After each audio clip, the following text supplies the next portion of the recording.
Ismail alaihi salam, beliau disebut oleh Allah subhanahu wa ta'ala sebagai seorang nabi yang menjunjung tinggi kejujuran.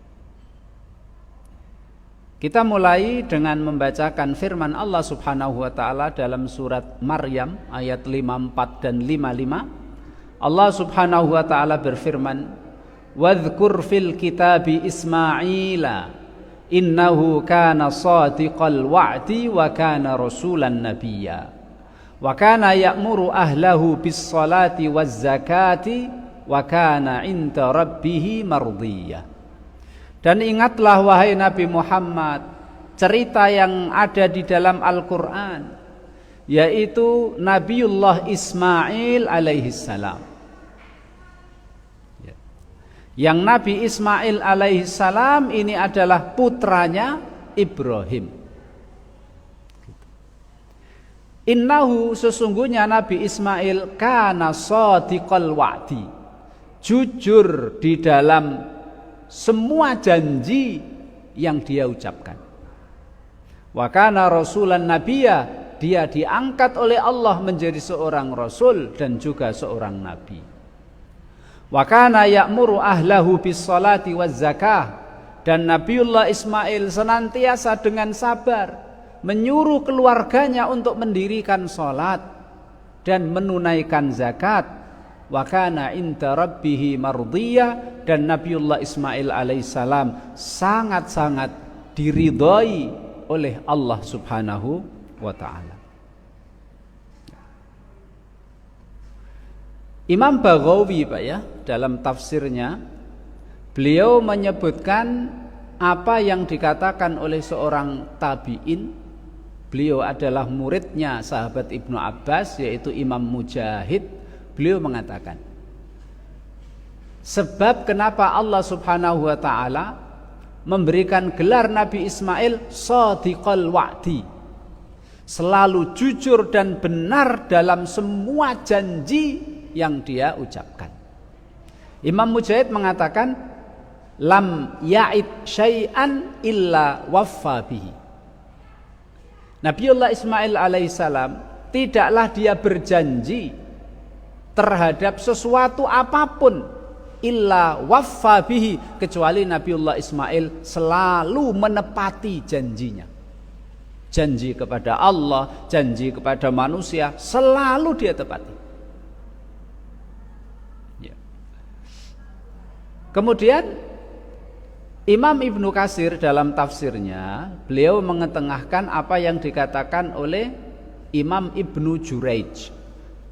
Imam Ibnu Juraij mengatakan, lam ya'id rabbahu idatan illa anda, kepada manusia.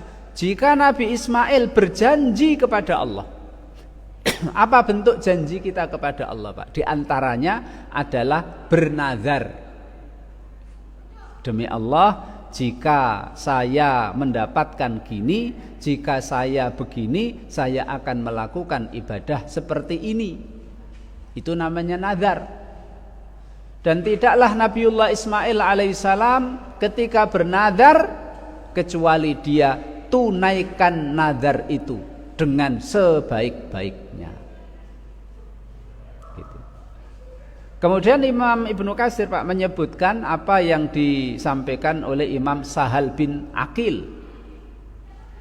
Beliau mengatakan, anna Ismaila alaihi salam wa'ada rajulan makanan ayyatiyahu faja'a wa nasiyar rajul fadalla bihi Ismailu wa bata hatta ja'a ar-rajul minal ghad faqala ma barihta min hahuna qala la qala inni nasitu qala lam akun li abraha hatta ta'tiyani falidzalika kana shadiqal wa'di. Di antara sebab, Pak, kenapa Allah menyanjung dia menjadi orang yang jujur dalam berjanji, Imam Sahal bin Aqil mengatakan, suatu hari, Pak, Nabiullah Ismail alaihissalam itu berjanji dengan seseorang untuk bertemu di suatu tempat. Nabiullah Ismail datang ke tempat itu, Pak. Lah orang yang tadi berjanji itu lali sampai besok pagi. baru ingat besok pagi. Gitu. Lah Nabi Ismail alaihissalam Pak, di situ terus datang ke tempat itu pada waktu yang telah dijanjikan bersama, di situ terus sampai besok pagi. Lah paginya itu baru orang tadi itu datang ke tempat itu, karena orang tadi juga ngerti Pak. Wah saya lupa. Dia yakin pasti Nabi Ismail ada di tempat itu, nunggu di situ. Makanya dia datang ke situ Pak. Kalau kita kan tidak. Kalau kita seandainya janji ketemu sama orang, kita lupa sampai besok pagi, nggak mungkin kita ke situ Pak. Ya, karena kita yakin nggak mungkin dia nunggu kita sampai besok pagi. Ya tak? Nah, gitu. Tapi Nabiullah Ismail enggak Pak. Karena dia berjanji sama orang bertemu di situ, dia tunggu di situ. Dan dia terkenal nggak akan menyalahi janji, maka orang yang berjanji sama dia sampai ke situ lagi paginya dan didapat. Ya. Sehingga orang tadi berkata, "Ma barihta min hahuna?" Kamu belum meninggalkan tempat ini, belum. Saya tetap di sini nunggu Anda. Dia mengatakan, "Inni nasitu," saya lupa. Nabi Ismail mengatakan, "Lam akun li abroha hatta ta'tiyani." Saya tidak akan meninggalkan tempat ini karena saya sudah janji ketemu sama kamu. Saya tidak akan meninggalkan tempat ini sampai kamu datang dan kita bertemu ini. Itulah maksud dari firman Allah, kana shadiqal wa'di, dia selalu menepati janji. Kemudian tafsir di dalam tafsirnya Syekh Muhammad Amin As-Sangkiti dalam tafsir Adwaul Bayan fi tafsiril Quran bil Quran Pak. Beliau memberikan bukti kalau Nabi Ismail itu shadiqal wa'di, jujur dalam berjanji alias selalu menepati janjinya. Adalah janjinya dia kepada orang tuanya Nabi Ibrahim.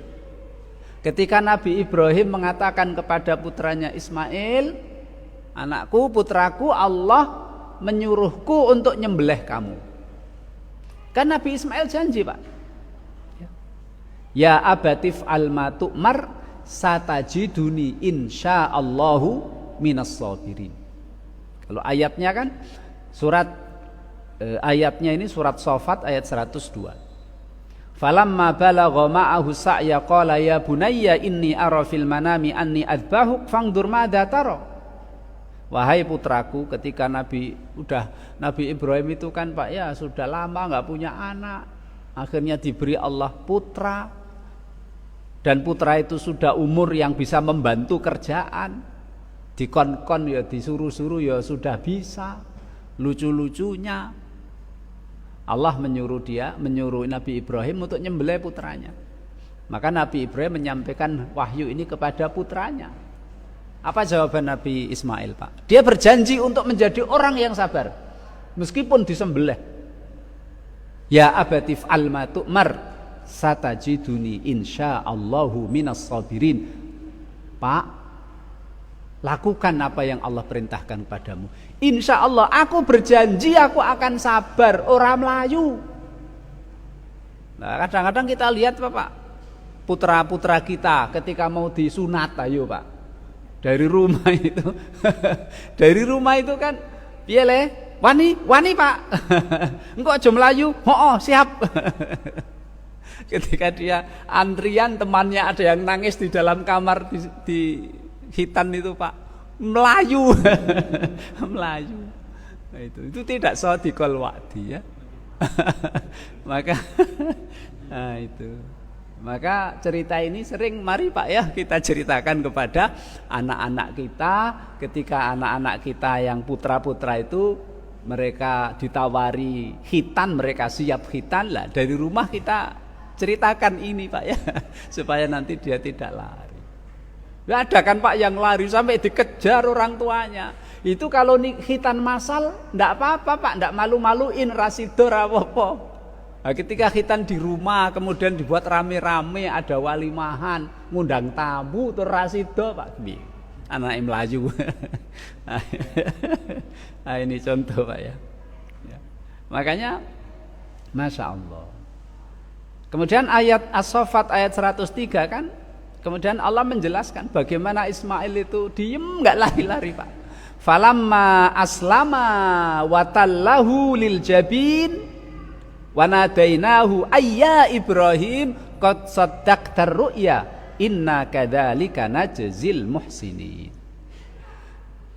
Ketika Nabi Ibrahim dan Nabi Ismail pasrah Pak, Nabi Ismail itu disuruh baring, kemudian baringnya tengkurap menghadap ke tanah, supaya nanti Nabi Ibrahim ketika menempelkan, mengiris apa Pak ya istilahnya itu, menempelkan pisaunya dan mulai luka, Nabi Ibrahim tidak melihat pemandangan seperti itu. Makanya Nabi Ismail dihadapkan. Pas sudah pasrah, sudah dihadapkan ke bawah ke tanah, Nabi Ibrahim sudah memegang pedang atau memegang pisau atau apalah begitu untuk nyembelih. Nabi Ismail gak lari Pak. Gimana Pak itu kalau sunat aja lari? Mungkin kalau selain Ismail, masya Allah Pak, arti sebelah gimana itu? Paling ya moh atau lari atau gimana, masya Allah. Itulah karena shadiqal wa'di, berjanji kepada orang tuanya ketika di detik-detik akhir ketika Nabi Ibrahim alaihissalam akan menempelkan pisau ke lehernya, dia tidak bergeming sama sekali. Ya, menunaikan janjinya kepada ayahnya, Bapak, satajiduni insyaallahu minas sabirin, aku akan sabar. Sampai detik terakhir Nabi Ismail sabar. Tapi kan ya nggak ada Pak ya syariat kok nyembelih anak itu nggak ada. Ini hanya inna hadza lahuwal balaul mubin, ini hanya ujian cobaan. Nggak ada syariat Islam, apalagi syariat Islam Pak ya, nggak ada mengorbankan manusia. Yang dikorbankan hanya hewan. Hewan saja tidak semua hewan Pak. Hewan yang raja kaya nek cara Jawa nih, yaitu bahimatul an'am. Kambing, unta, ya Pak ya, sapi, apalagi kerbau, gitu. Enggak semua hewan. Kurban ayam ora kanggo, enggak pilih. Apalagi kurban telur Pak ya, enggak bisa. Ini adalah apa yang disampaikan oleh Syekh Muhammad Amin Asy-Syanqiti.